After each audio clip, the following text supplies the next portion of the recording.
And we have motion.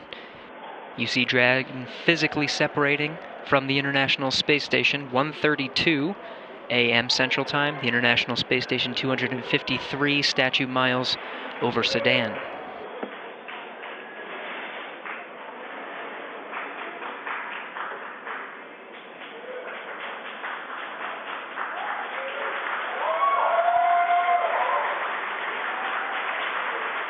Houston, the station is supposed to go into ISS thrusters enabled. Copy.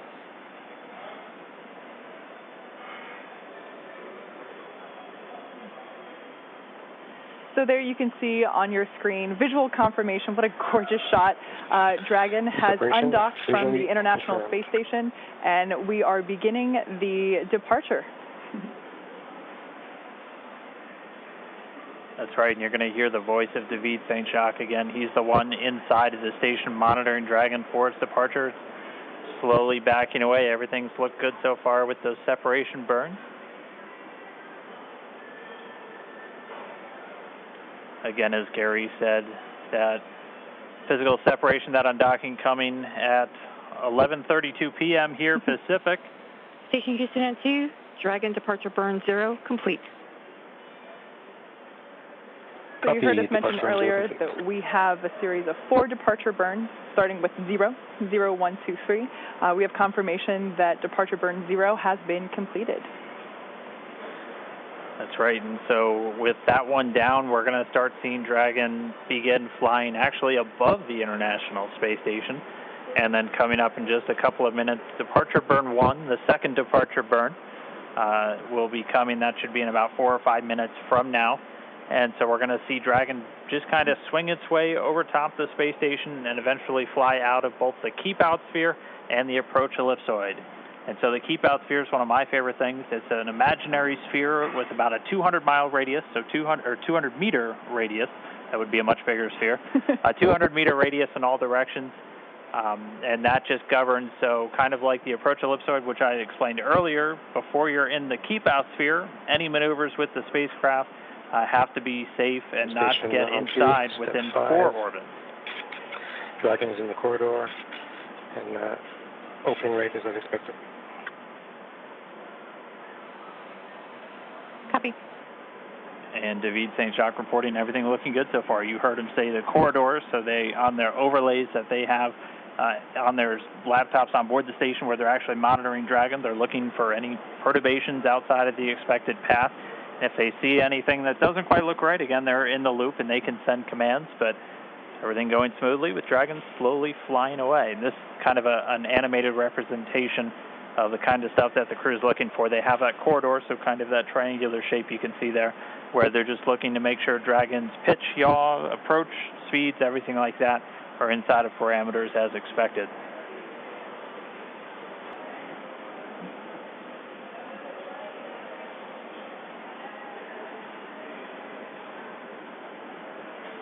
Dragon continuing to fly free. Look, everything looking good so far.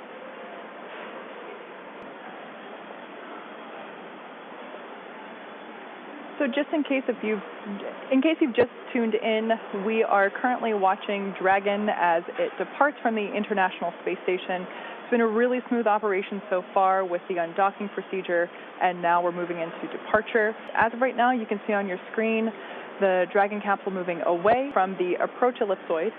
There we can see the nose cone still in its open position, leaving the forward hatch exposed. We will be closing that prior to Dragon's re-entry.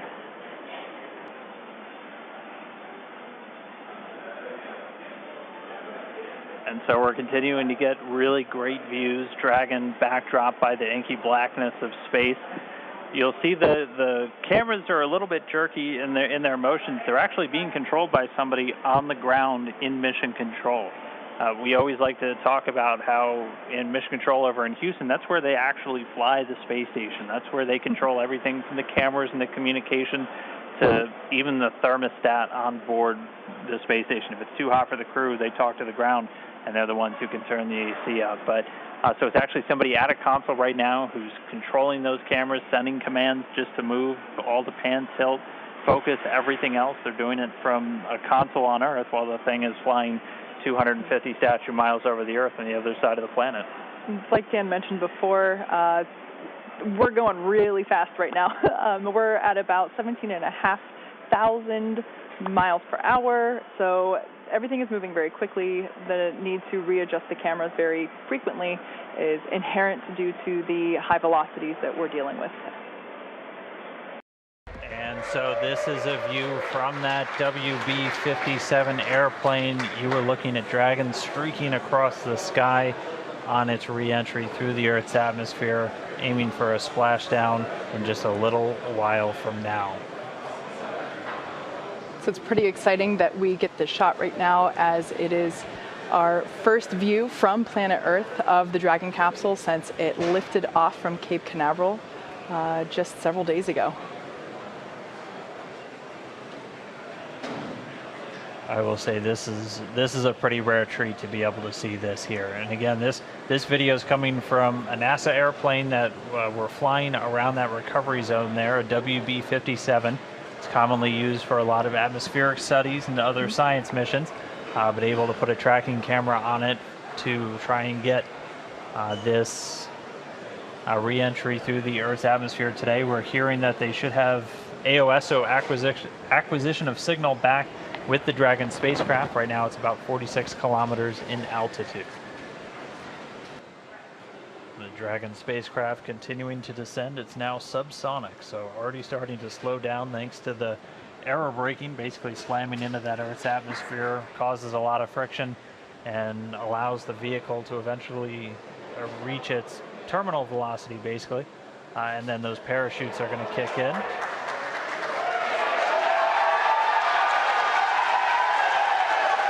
So there you have visual confirmation of the deployment of our drogue parachutes. This is the first of 2 parachute deployments.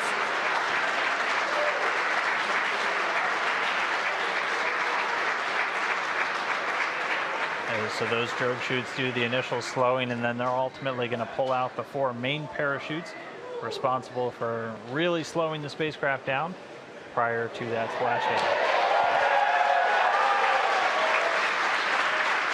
You can hear cheering here at SpaceX headquarters as the employees that have gathered around our Mission Control Center are sharing the same view as you. What a gorgeous shot of Dragon coming back down.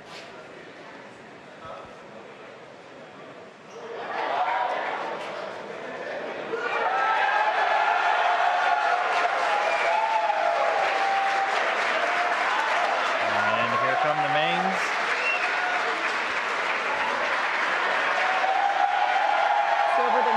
Seconds, we will see those main parachutes exactly like that begin to expand as they capture more air, further decelerating the Dragon vehicle down to the Atlantic Ocean.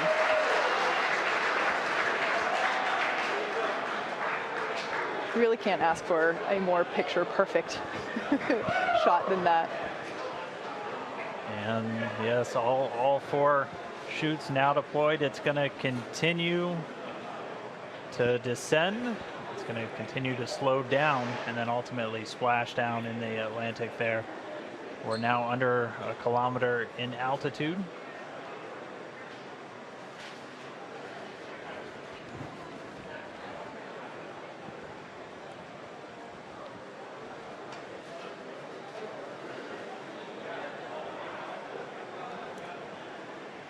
Just about 750 meters to go.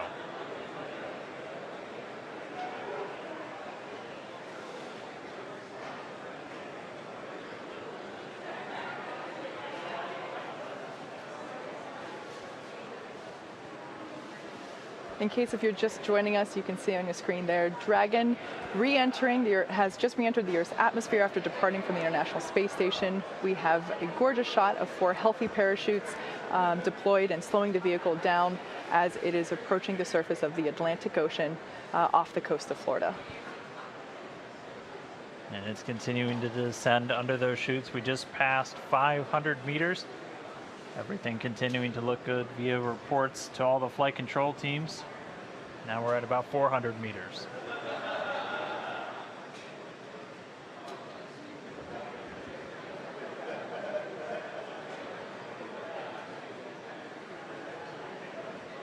And just passing 300 meters, continuing to descend. We might be right on time.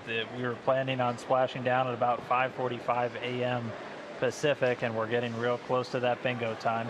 Just past 200 meters.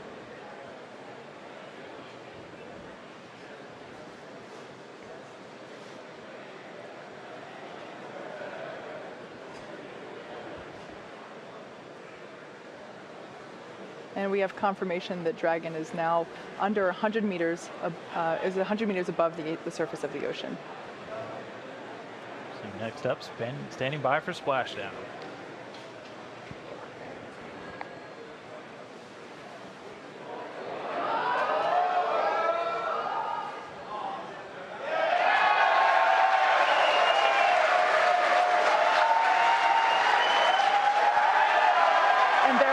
Confirmation of splashdown. Dragon has returned to planet Earth. It is now back home, and you can see on your screen our two fast boats racing out to the capsule, now in recovery. That splashdown came right on time, 5:45 a.m. Pacific, 8:45 a.m. over on the East Coast. The teams that have been ready and waiting, they were staged just a few nautical miles away.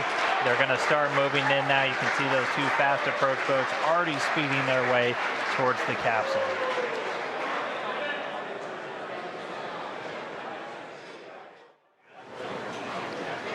Right now we're just waiting for Dragon to lift up and out of the water and into the nest. And there it goes. So there facing us is what we call the side hatch, and that is where, as Dan just mentioned, the astronauts would, if we had astronauts on board today, where they would be exiting. The top hatch is what we use to connect to the ISS, and that is currently hidden underneath the nose cone. But like we said, astronauts will be coming out of the side hatch. Yeah, and we got a beautiful shot there. Now the hydraulic lift is coming back towards us, and it is preparing to lower the Dragon capsule into its nest.